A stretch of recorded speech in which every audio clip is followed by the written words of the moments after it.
So let's look at our next example. F of x is equal to 1/2 x minus 3 to the power of 2 minus 4. From our vertex form, we can already get the information where the vertex is going to be. It's going to be at positive 3, negative 4. And we can see that A, our dilation, is 1/2.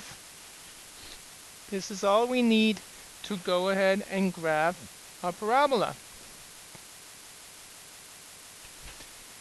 3, negative 4, it's going to be our vertex. So now let's think about dilation for a minute. We know that normally we would now go over 1 and up 1. I'm going to mark that with a cross. We would go over 2 and up 4. And on the left, the same thing. To the left 1, 1 up. To the left 2, 4 up.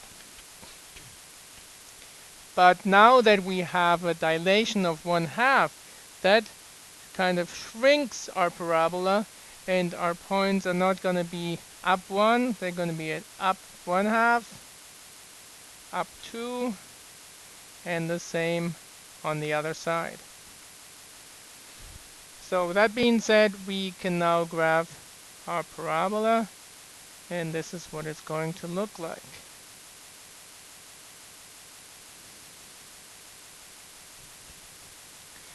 Our axis of symmetry has the equation x is equal to 3, and it's that vertical line that goes through our vertex and which also has both sides reflected by each other. Let's look at our y-intercept. If x is equal to 0, we're going to get 1/2 of 0 minus 3 squared minus 4. In our parentheses, we got negative 3, which we're squaring. That's 9. Half of 9 is 4.5. 4.5 minus 4 is equal to 0.5. Our x-intercept, our y-intercept is at 0, 0.5, which is right about here. Our roots. Our roots are kind of difficult to see here because they're not exactly on the grid lines, and so we will skip this because later in this unit we will learn ways of how to find the roots, which are the same as the x-intercepts and the solutions and the zeros, right? We're going to find those algebraic ways, and so we're going to just write here, not now. Let's think about our domain. Our domain, and that's the same for every parabola, for every quadratic function, goes from negative infinity to positive infinity, or in other words, we can say x such that x is an element of the real numbers, or in interval notation, you would say negative infinity to positive infinity using round parentheses. Our range is different as usual. If we look coming from below, we see our lowest value is the vertex, and that is where the range starts in square brackets at negative 4, and it goes up as indicated by our arrows all the way to positive infinity. Let's look at our end behavior. As x goes to negative infinity, we're now looking to the left. On the left side, f of x, where does the arrow point? It points up. That means we go to positive infinity. And as x goes to positive infinity, in other words, on the right, we will find, but you guys already knew this, that f of x also goes to positive infinity. Remember, for our quadratic functions, f of x always goes in the same direction on either end. Either they go up both times or they go down both times. Let's look at increasing and decreasing intervals. our increasing interval, where our parabola goes up, we have from 3 to positive infinity, and our decreasing interval, where the parabola comes down, goes from negative infinity to 3. All right, in this example, we're now going to go backwards. We're now going to write our equation based on what we see in our graph. Remember, our vertex form always is like that. F of x is equal to a, open parentheses, x minus h squared plus k. We know that h and k are the coordinates of our vertex. So our vertex is at positive 3, positive 5. So we can already say that f of x in this case has to be a times x minus 3 squared plus 5. And now let's look at a. Well, first of all, excuse me, you see that the parabola points downwards. That means a is going to be a negative number. A is going to be a negative number. And how much does it stretch out or shrink our parabola? So if we have a negative a, we would usually go 1 to the right, 1 down, 2 to the right, 4 down, 1 to the left, 1 down, 2 to the left, 4 down. So looking at what we actually got here, it looks like we go twice as much, right? We go 2 down here, and we go 8 down here. The same on our right side. In other words, a is equal to negative 2. It stretches out our parabola twice as long. And there's our final equation. F of x is equal to negative 2 times x minus 3 squared plus 5. Let's look at our next example.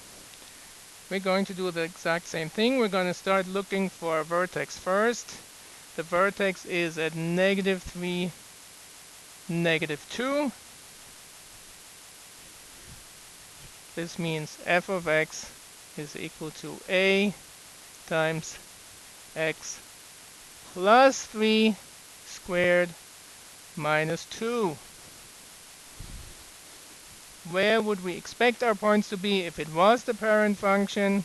1 to the right, 1 up, 2 to the right, 4 up, 1 to the left, 1 up, and 2 to the left, 4 up. And what we actually find is 1 to the right, it goes up only half, 2 to the right, it goes up 2, and to the left, the same thing. So in other words, a is 1/2. The parabola does point upwards, so it's a positive number. A is positive 1/2. And therefore f of x is equal to 1/2 x plus 3 squared minus 2.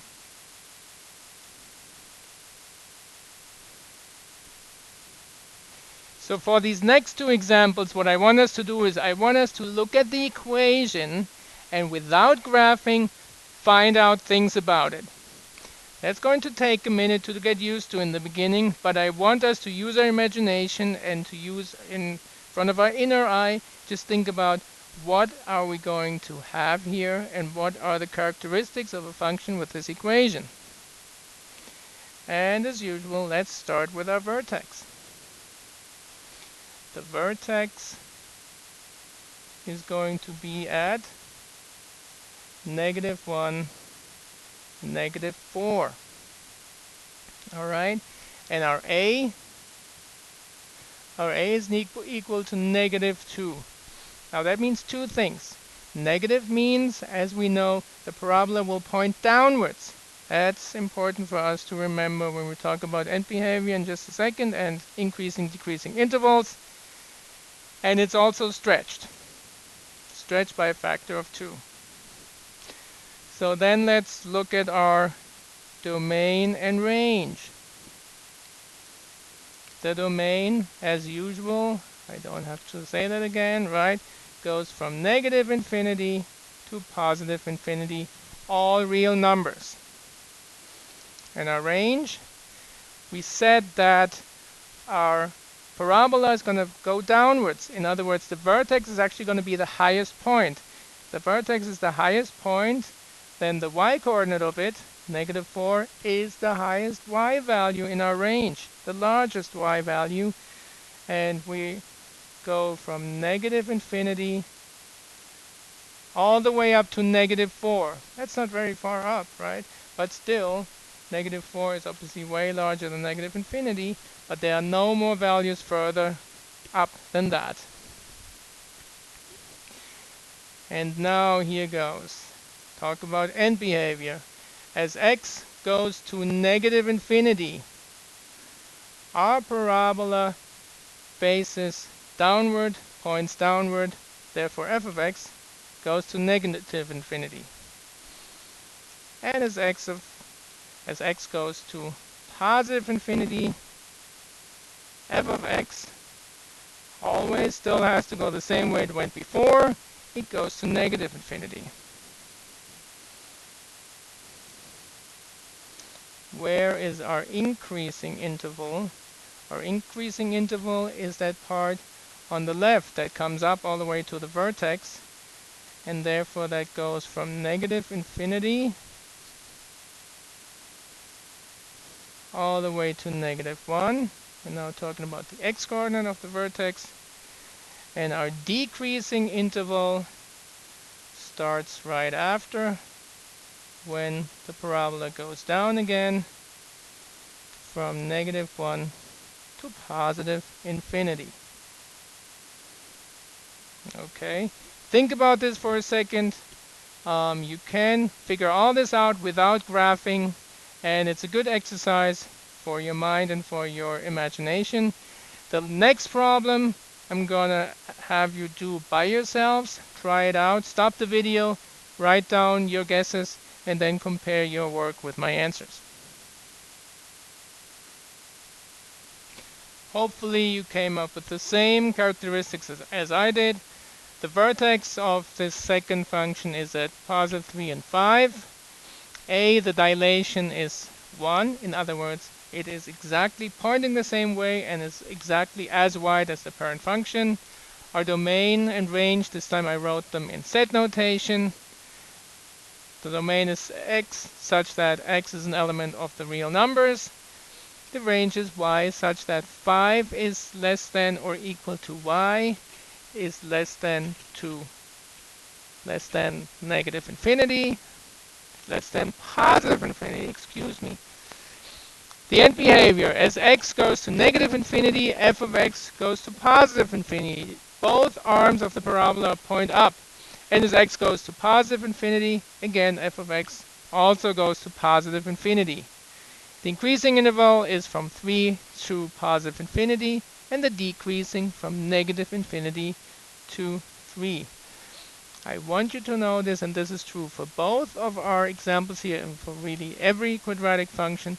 The numbers that we have in the vertex, the coordinates, are very helpful for many things. Realize how the x-coordinate will always come back when you look at increasing and decreasing intervals. The y-coordinate is usually going to come up in your range. Same is true for the information we have written down in red. Hopefully that's something that's going to help you guys find connections, find patterns, and make it easier to actually find these characteristics in functions in the future. All right? Now go ahead and write your 20-word summary, and I will see you in class.